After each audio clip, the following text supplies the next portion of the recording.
So சிம்ம ராசி பார்த்தோம் அப்படின்னா 2026 சனி பயிற்சி நடந்த பிறகும் சரி, இதுக்கு 2026 ஸ்டார்ட் ஆனதுலேருந்தே பார்த்தோம் அப்படின்னா ஒரு நெகட்டிவ் ஃபீலிங் இருக்கும்.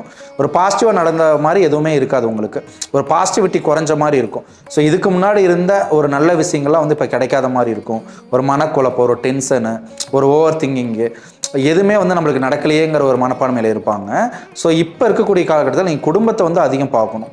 ஸோ மற்ற ராசி மாதிரி இல்லாமல் குடும்பத்தை வந்து பார்த்தோம் அப்படின்னா கவனிக்கக்கூடாத சூழ்நிலைகள் ஒரு அழுத்தத்தில் தான் நீங்கள் இருப்பீங்க. ஸோ இப்படி வந்து நீங்கள் ட்ராவல் பண்ணீங்க அப்படின்னா உங்கள் குடும்பத்தை வந்து நீங்கள் பார்க்கக்கூடியாத சூழ்நிலை இருந்துச்சுன்னா அவங்களும் பாதிக்க ஏற்படும். ஸோ உங்கள் அம்மாவோ, ஒய்ஃபோ, குழந்தைங்களோ யார் இருந்தாலுமே அப்பா அம்மாவிலேருந்து பேரண்ட்ஸ்லேருந்து எல்லாத்தையும் வந்து நீங்கள் கூட இருந்து பார்த்துக்கணும். ஸோ உங்களோட டிஃபிகல்ட் சுச்சுவேஷன் புரியுது. பட் அதெல்லாம் தாண்டியுமே வந்து நீங்கள் ஃபேமிலிக்கு ஒரு சப்போர்ட்டிவாக தான் இருக்கணும். அப்படி இல்லைன்னா அவங்களுக்கும் வந்து உடல்நிலை பாதிப்பு, மன பாதிப்புகள் உருவாகும்.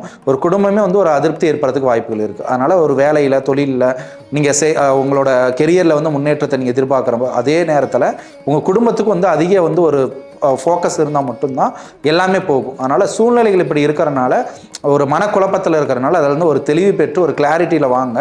எல்லாருமே பாருங்கள், கொஞ்சம் வந்து சேர்ந்து வந்து முன்னேறுங்க.